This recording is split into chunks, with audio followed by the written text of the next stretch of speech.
Perjalanan kita di bulan Ramadan hampir berakhir. Hari ini adalah puasa ke-24, nanti malam kita i'tikaf di malam ganjil 25. Ibarat perjalanan hampir akhir, hampir sampai finish. Kita banyak yang sudah kita lihat, banyak yang sudah kita alami. Di dalam konsideran ayat tentang Ramadan, Allah mengatakan walitukmilul iddah walitukabbirullaha ala ma hadakum. Ini topik kita adalah sempurnakanlah bilangan. Bilangan apa saja itu? Tentu adalah yang pertama bilangan siam. Jadi iddatus siam.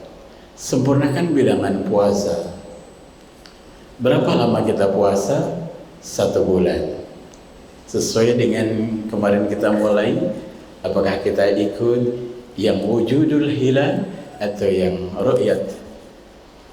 Mudah-mudahan pada saatnya kita bisa melaksanakan, menyempurnakan puasa ini dan kita bisa merayakan Idul Fitri. Yang kedua adalah bilangan Qiyamul Lail. Rasul sallallahu alaihi wasallam bersabda, "Faradallahu lakum siyam wa sanantu lakum qiyam." Allah fardukan untuk kita semua puasa dan Rasul sunahkan untuk qiyam ay salatul lail. Berapa kita salat malam tarawih? Banyak orang-orang NU yang sudah melakukan bid'ah. Yang tadinya sepakat 20 dengan witir 3, sekarang sudah cuma 8 rakaat witir 3. Silahkan, dua-duanya baik. Tapi banyak juga yang karena kesibukannya salat malam yang disebut sebagai sunnah ini sudah mulai ditinggal karena kesibukannya. Kemudian yang ketiga adalah bilangan tilawatul Quran. Coba mari kita lihat apakah kita mengikuti tradisi para ulama di mana Ramadan mereka tidak pernah tidak khatam Al-Quran. Bahkan Imam Syafi'i dalam 1 hari, di siang dia khatam, di malamnya dia khatam. 1 hari 2 kali khatam. Dan ini pun masih banyak dilakukan oleh para santri yang hafidhul Quran. Dan juga anak-anak kita masih ada yang mampu 1 hari bisa khatam Al-Quran. Malu rasanya kalau kita sudah bisa membaca Al-Quran dan faham Al-Quran, akan tetapi Ramadan tidak khatam Al-Quran. Kalau kita lihat konsideran ayat itu adalah syahr Ramadan alladzi unzila fihi Al-Quran.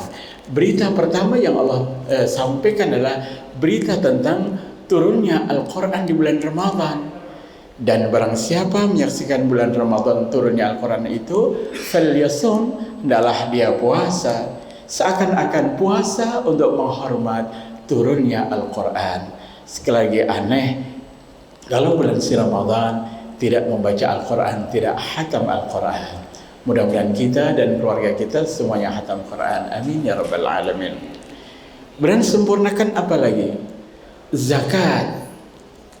Allah Subhanahu wa taala memfardukan zakat itu ada 2, zakat mal dan zakat fitrah. Zakat mal ditunaikan kapan saja dan itu pun ada batasan, yakni nisab dan haul. Seandainya sudah sampai nisab dan haul, walaupun tidak di bulan Ramadan, zakat mal itu ditunaikan. Tapi zakat fitrah adalah khusus untuk orang-orang yang berjumpa di bulan si Ramadan sebagai zakat badan dan tidak ada nisab, hanya batas zakat, bukan batas, ketentuan zakat fitrah adalah 3,5 liter atau 2,5 kilogram. Jemaah sekalian rahimakumullah, dan ternyata fungsi zakat fitrah ini luar biasa, yakni tahratul lis-shaim minal lagwi wal rafas. Mensucikan bagi orang yang berpuasa dari perilaku laut dan rafas, perilaku sia-sia dan perilaku dosa. Dan itu kita lakukan sejak kita awal Ramadan walaupun kadarnya berbeda-beda, tapi kalimat-kalimat buruk atau perbuatan dosa kecil-kecil itu kita lakukan, sehingga ketika kita tunaikan zakat fitrah, maka mengeliminir dari segala dosa-dosa itu, sehingga puasa Ramadan kita diterima oleh Allah Subhanahu wa taala. Maka hati-hatilah dalam zakat fitrah, jangan asal kita mengeluarkan, memberikan. Seringkali kalau kita berikan kepada panitia, kadang panitia tidak menyampaikan tepat pada waktunya dan tidak tepat pada orang yang berhak untuk menerima zakat. Maka banyak ulama yang mengatakan, zakatlah, keluarkan zakat fitrah pada orang yang kau kenal dan dia juga orang miskin yang saleh. Itu jauh lebih afdal daripada dititipkan kepada panitia. Juga fungsi zakat fitrah adalah agar kiranya di saat-saat lebaran nanti tidak ada orang yang kelaparan, semuanya makan. Kemudian bilangan apa lagi? Bilangan i'tikaf. Bilangan i'tikaf. Rasulullah sallallahu alaihi wasallam menggemarkan i'tikaf ini, sehingga Rasul mengajak istri-istrinya dan keluarganya untuk i'tikaf di masjid, dan sahabatnya berbondong-bondong untuk i'tikaf di masjid. Bahkan mereka sebelum akhir dari bulan Ramadan full dia berada di masjid, sampai bahkan ada ayat yang mengatakan wala tubashiruhunna wa antum aakifuna fil masajid. Jangan kau gauli istrimu ketika kau beriktikaf di dalam masjid, karena memang saat itu ada tenda-tenda, mereka bikin tenda-tenda, keluarga masing-masing bikin tenda di depan masjid karena tidak muatnya masjid Nabawi saat itu. Karena itu maka i'tikaf mari kita lakukan sambil menyongsong Lailatul Qadar. Tradisi kita i'tikaf untuk menyongsong Lailatul Qadar, karena Rasulullah mengatakan taharru Lailatul Qadar bi ashr awakhir min Ramadan. Intilah Lailatul Qadar itu di 10 yang akhir dari bulan suci Ramadan. Cuma sering prakteknya salah, menganggap Lailatul Qadar adalah fisik. Bukan. Lailatul Qadar adalah peristiwa spiritual. Walaupun banyak yang diberikan gambaran-gambaran tentang Lailatul Qadar, tapi Lailatul Qadar hakikatnya adalah peristiwa spiritual di mana orang-orang walaupun sama-sama i'tikaf, satu menyaksikan, satu tidak. Kenapa? Karena Allah membuka hijab kalbu kita, hijab rohaniah kita bagi orang yang layak dibuka oleh Allah. Tapi bagi setiap insan yang hijab dirinya masih tebal, bagaimana Allah akan membukanya? Hijab dosa, hijab dari hal-hal yang haram, hijab kebodohan iman dan seterusnya. Banyak sekali hijab-hijab yang ada dalam diri kita. Maka tidak benar orang i'tikaf kemudian acara di situ ceramah ini ganti ceramah, tidak pas. Imam Syafi'i mengatakan i'tikaf itu diam, muhasabah di sana, membuka diri. Dosa-dosa yang kita lakukan kita istighfari, karena sesungguhnya dosa yang kita miliki sifatnya baqiyah di hadapan Allah sebelum kita bertobat atau kita istighfari. Sehingga ketika kita i'tikaf, layakkah kita mendapatkan Lailatul Qadar? Peristiwa dialogis seperti itu harus terus-menerus dilakukan sebagai seorang mu'takif kepada Allah Subhanahu wa taala. Karena tanpa dengan itu dia hanya mengintai Lailatul Qadar, seakan-akan mereka berhak untuk mendapatkan Lailatul Qadar. Ayo kita muhasabah. Kemudian bilangan apa lagi? Bilangan doa. Bilangan doa. Karena dalam bahasan Ramadan Allah kisahkan ayat 182 sampai 187 itu tentang Ramadan, tentang puasa, tapi diselipkan di 186 tentang doa. Dalam asbabun nuzulnya ada seorang Arabi bertanya kepada Rasulullah, ya Rasulullah, Tuhan itu dekat sehingga aku cukup munajat, atau Tuhan itu jauh sehingga aku harus nunadi, memanggil-manggil? Maka turunnya ayat adalah wa idza sa'alaka ibadi anni fa inni qarib. Tuhan itu dekat, jadi cukup nunaji. Apa itu bahasa nunaji? Munajat adalah bahasa berbisik, bahasa merintih, bahasa curhat. Kita merintih, kita berbisik kepada Allah Subhanahu wa taala.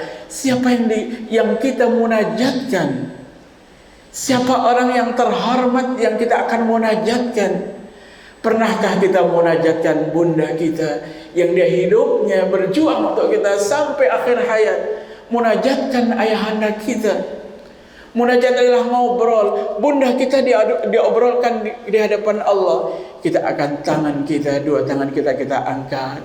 Lalu nama bunda kita taruh di tangan kita. Lalu kita mengatakan, ya Rabbi, ya Allah, bundaku ya Allah. Dialah orang yang paling berjasa denganku. Hidupnya belum sempat untuk mendapatkan kebahagiaan sebagaimana aku yang aku dapat.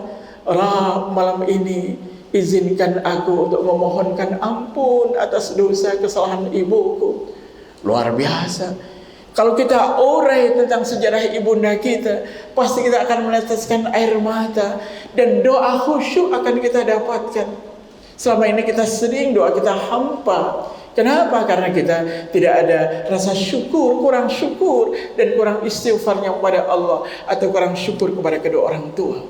Ayahanda kita munajatkan, karena ayahanda kita perjuangannya luar biasa. Syukur-syukur istri kita munajatkan, nama istri kita taruh di tangan kita, lalu kita panggil dia, ya Allah, istriku yang namanya ini, yang namanya telah berbakti kepadaku selama ini, ya Rabb. Terima kasih ya Rabb, Kau berikan kepada kami istri yang baik, istri yang patuh, istri yang menghadiahkan anak kepadaku, anak-anak yang manis. Lalu kita mohonkan kepada Allah, ya Rabb, sayangi dia, muliakan dia, ampuni dia, sehatkan dia. Subhanallah. Kemudian anak-anak kita munajatkan.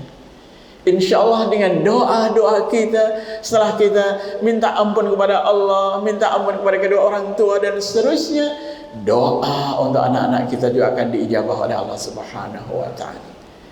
Mari kita walitukmilul iddah, sempurnakan bilangannya, bilangan puasa Ramadan, bilangan qiyamul lail, bilangan tilawatil Quran, bilangan zakat kita, bilangan i'tikaf kita, dan bilangan doa-doa kita, sehingga Ramadan menjadi Ramadan yang sempurna. Kalau sudah itu bagaimana?